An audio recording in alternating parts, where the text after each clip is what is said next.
A landmark case against two of tech's titans could have major implications for social media and pending lawsuits. Attorneys for the plaintiffs in this historic first trial arguing Meta and YouTube created platforms that are addictive and harm their clients' mental health. Brian Abel reports on the stakes of the trial and how the tech companies are pushing back.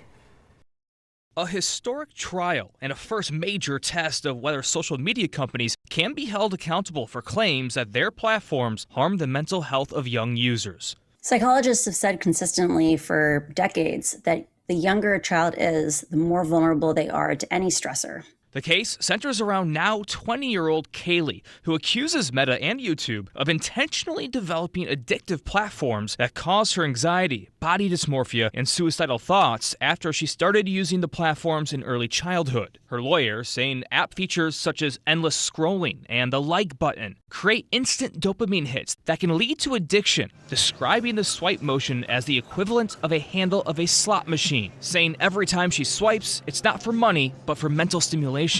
YouTube and Meta have both denied the allegations in the lawsuit. Meta's attorney argued in opening statements that a difficult childhood, including reports she made to therapists of verbal abuse from her parents and bullying, led to issues, not social media use. For years, parents, health experts, and whistleblowers like Frances Haugen, formerly of Facebook, have called for more accountability and guardrails to protect young users. For years, these companies have refused to take responsibility for any kind of harm. It makes perfect sense that the playbook would be to blame the victim. The outcome of this trial could have major impacts, with around 1,500 similar lawsuits pending against social media companies. In Washington, Brian Abel reporting.